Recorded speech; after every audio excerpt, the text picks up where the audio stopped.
What's your middle name? My middle name is Graywolf. Nate Graywolf just takes that front up with about 50 minutes to go. He's gone straight past the outside of Langdon. When you think of Nate Graywolf, what is that mentality? Very intense, almost like I changed into a different person when I touched that track. I'm not worried about anything except kicking people's butts and a lot of times making them hurt. And he's roaring to the crowd. He knows he's got it won. Come and catch me. Like, let's do this thing, and if you beat me, you're gonna have to earn it. 82, make the adjustment.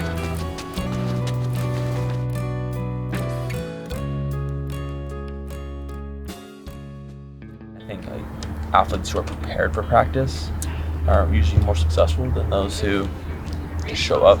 That's why I take my rolling and stuff so seriously, because I feel like that's my competitive advantage. You're gonna jog to the 200.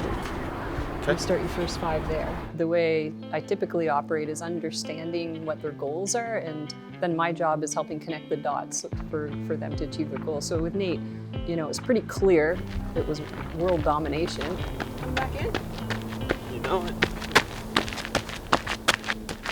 People have heard this a million times, but being told by your doctor you never walk without a limp, and yeah, that's definitely I want to prove that person wrong, and I think now I'm trying to prove the people that believe in me right. Well, that's always been the little boy that Nate has been. I think that's probably why he got through his injury like he did.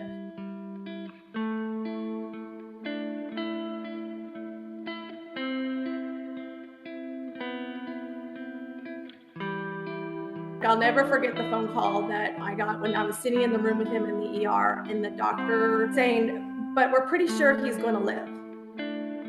The doctor had to make a really late call, and it was kind of a do or die, right? It was like, if this doesn't stop bleeding right now, we're going to have to go in. Nate could be in a wheelchair right now very easily and not have been able to talk. One of these buttes, huh? Looks like someone colored crayon on them. Don't get too bored today, it's a lot of laps. We're starting there? Yeah. I feel like I'm running for those people who can, those people who actually did get paralyzed and could never walk again. For some reason, I was lucky enough to get the ability to walk and to run. Nate Graywolf of Canada, the reigning world and Paralympic champion, along with the Pan American Games. My bleeding in my brain stopped, and I'm so lucky for that, and I definitely don't want to not take advantage of that, and so that's definitely a big part of my motivation day in and day out. That tells me I can go faster. He's very locked in.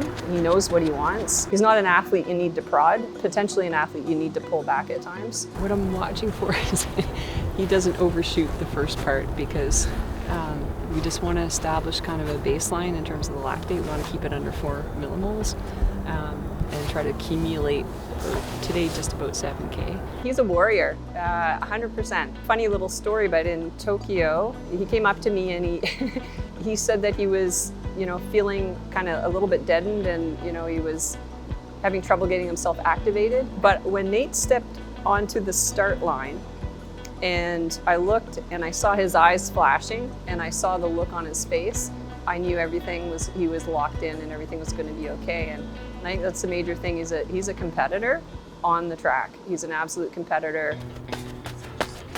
So today we have an internal response we know we want Nate to feel.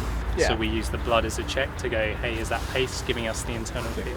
We will do it sort of every other rep. So rep 1, rep 3, rep 5, and then we can make the small adjustments. There's a pace you reach where your breathing, your heart rate, your blood is no longer stable in its physiology. So for this session today, we want to be just under that threshold. So we're going to notch it up just a little bit, okay? So more like 81, 82. Okay.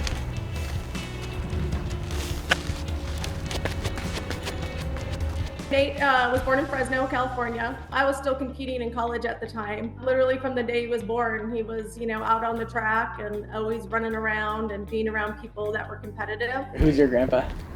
Jim Harrison. So he played with Bobby Orr and Wayne Gretzky. Scored 3 goals in 24 seconds and 10 points in 1 game, so he's all right, I guess. I think my brother Max is well on his way to a very successful track and field career. Where's your gold medal? Oh shoot, you only have a national one? And I always say my sister Avery is the best athlete out of all of us. My family does a really good job of crushing your ego and making sure that ego's not big. My mom won a national title and had the Canadian record in pole vault indoors when it first started, and stepdad went to the College World Series, and so you know, we have all these people who are successful. It's like, oh, a high school title, like that's not even close to a national title. Like it doesn't even compare. What was I? 2.7 on that one. I'm going up, but just not up enough. All right, you're up. I thought it was 2 minutes.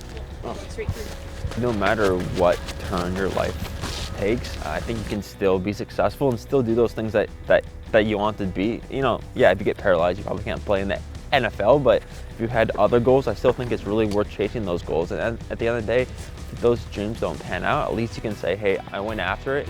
I expected we would drop down a little bit quicker. His aspirations are not only for himself, but how he's going to further the Paralympic movement. And, you know, I've seen him connect with, you know, young people, with younger athletes coming up through, maybe with similar stories to him, that, you know, he wants to be a difference maker. I set big goals because I want goals that scare me. So what's the goal right now? Oh yeah, become Paralympic champion again. But honestly, I want to get back on that level I was in 2021. I want to break the world record. I could fall flat on my face and fail, but that's okay, like, because I'm going to learn so much from that. Do I want to break the world record and smash it and let everyone know that I'm ready to go? Yeah, of course I do, but I think I want to, in the past I haven't done a good job of letting people in other than my team, and I think, you know, as my career winds down, obviously if I can motivate and inspire a group of kids, that's always what I would really set out to do. But also if they have an invisible disability, I want to motivate them even more, because I didn't see any people with invisible disabilities growing up. And so if I can be someone like, oh, Nate did that, so I can certainly do that. So I hope that I can be that person for them.